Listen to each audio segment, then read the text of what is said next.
Hello and welcome to Whiskey with Rye. I'm Rye, and the whiskey I'm with this week, Basil Hayden's. On every episode of Whiskey with Rye, we'll talk about the distillery, the mash bill, and the nose and taste 3 different ways: straight, on the rocks, and with water. Basil Hayden's is a Jim Beam product, and I refer to Basil Hayden's as my Swiss Army knife of bourbon. This bad boy will do whatever you want to do. Neat, rocks, spoiler alert, or in cocktails as well. It is versatile. It's pretty reasonably priced as well. So around $45 for a bottle. So you don't feel terrible about mixing. And, you know, it's good to go. This is one of the bottles that I make sure I have in my whiskey closet. The closing screen is a picture of the whiskey closet that I have with all my bottles in it. And this is one of the very few bottles that when I run out, when I go to the store next, I make sure I pick up. So I think pretty highly of it. It is a Jim Beam product, which will surprise a lot of people because it's not white label. And you're like, wait, this is good. It's Jim Beam, really? I'm not a huge fan of Jim Beam. It's fine for what it is. There are other things that I would rather drink, which is why I'm not doing Jim Beam white label for Jim Beam stop on the Bourbon Trail. I did not go to the Claremont, Kentucky distillery for Jim Beam. Podman Big Dev and I actually did the Urban Still House that they do actually distill in the Urban Still House. So they do what they call their Urban Still House Select, or at least they used to. And you fill the bottle, seal the bottle, label the bottle, and you can get it engraved all at the Urban Distillery. So hopefully at some point we will review that bottle, as I do have one in my closet, but it is a special occasion bottle. So just because it is the only one that I've filled myself. So we're saving that for a special occasion. We'll crack that open. And afterwards, we will get a review on the channel for it. Basil Hayden does come in a bunch of variations. This is just standard Basil Hayden, 40 proof. Comes in at 63 corn, 27 rye, and 10% barley. So it is a little higher rye. But I like it. Ryes are kind of my go-to right now. High rye bourbons, ryes in general, love them. Just love them. So they also had a special edition 10-year. Which made a little bit of a kerfluffle. Yeah, kerfluffle. There's your word for the day.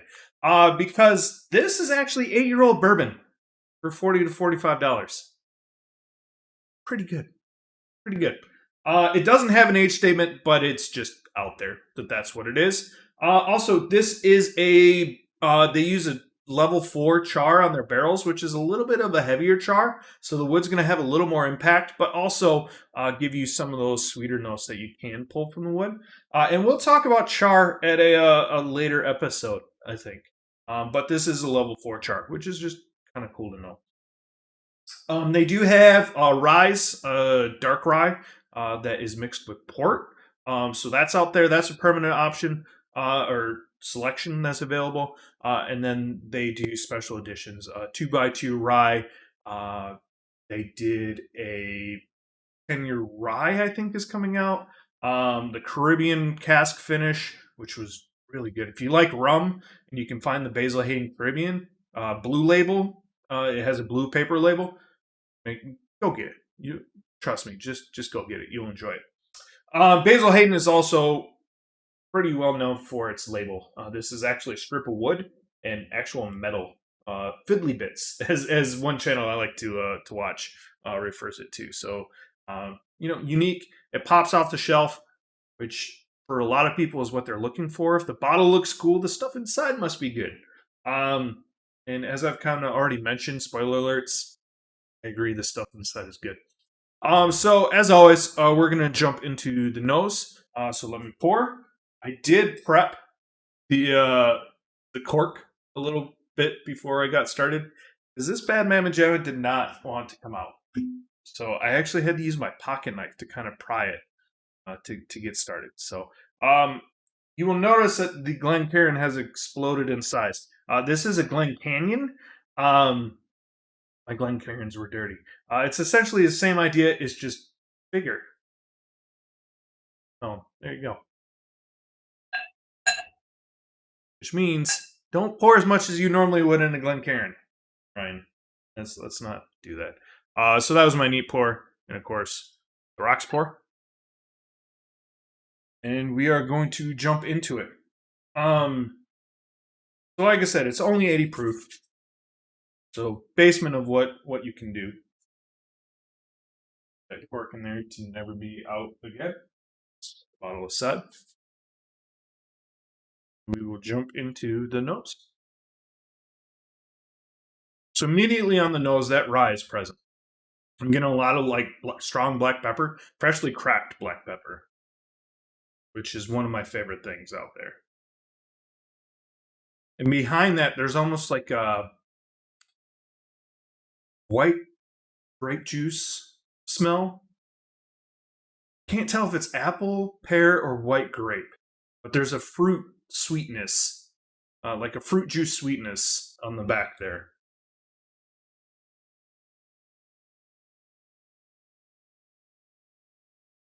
And a little bit of sugar sweetness as well. Not quite caramel, almost like a white sugar sweetness through there.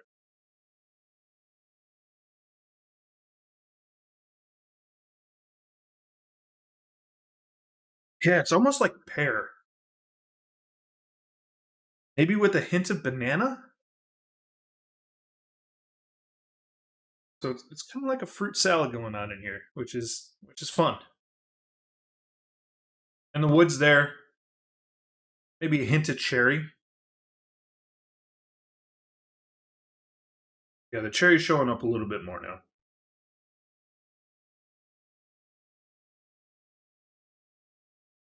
No, that is really, really nice. So cheers, and we'll jump into the taste.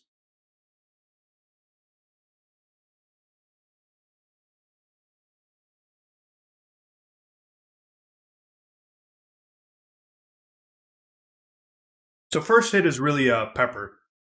Very strong pepper on the front. Mellows into a sweetness. Kind of like a dark sugar. Dark brown sugar, sorry. Sweetness. And then it goes into the wood tannins on the end. So it is kind of a multi-step process. And going back, I get even more of that fruit on the nose.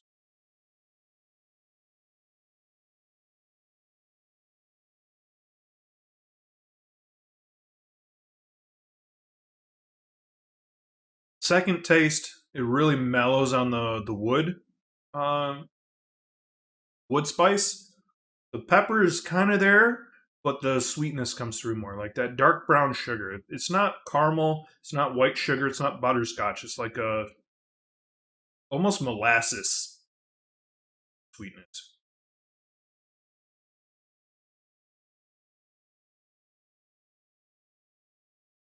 Sorry, my nose is bothering me all of a sudden. No, I mean that's just solid. That's something you can just sip on and call it good. All right, so we are going to jump into the water and the rocks pour.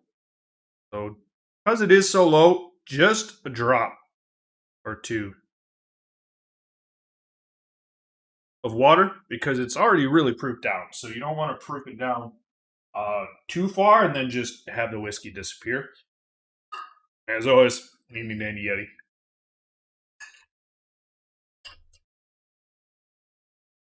We're gonna do two, and one for the dog. See if he eats it. I doubt it. All right,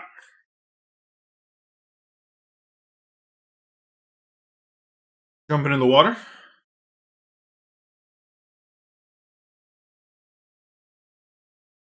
So it kind of took the sweetness away, and it kind of has a little bit of a malty funk. So maybe the barley showing through.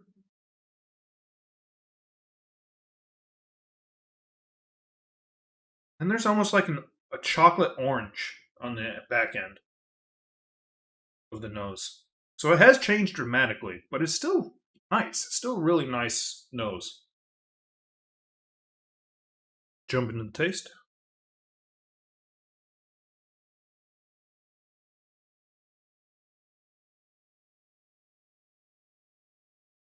So that dark brown sugar note has disappeared.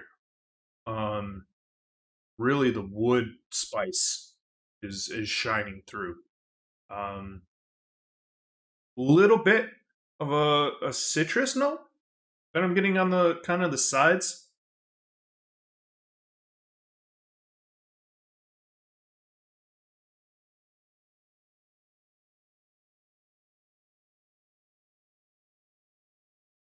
Yeah, really the wood is kind of taken over.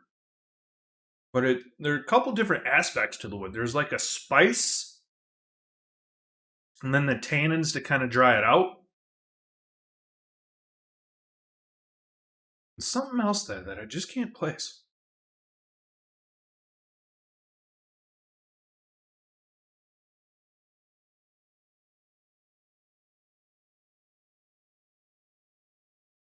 There's like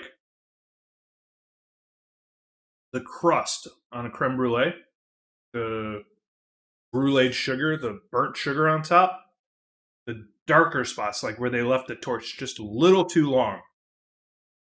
There's that kind of burnt sweetness on the back end. And then the wood just rushes in, takes over at the end. Still enjoyable, but definitely different. All right, we will jump into the Roxbor. Oh, that's just straight butterscotch. Straight butterscotch. Went super sweet. Yeah, just super sweet.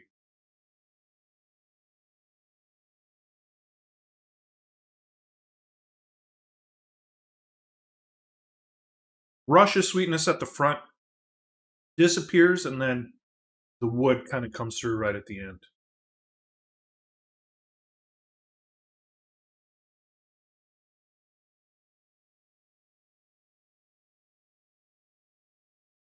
Yeah, I mean, a little bit of the butterscotch disappears in the mid, and the finish is just rushes in. It's a weird sensation. It's like it dries you out, but at the same time, kind of makes you salivate at the same time. It's weird, weird combination of how that works.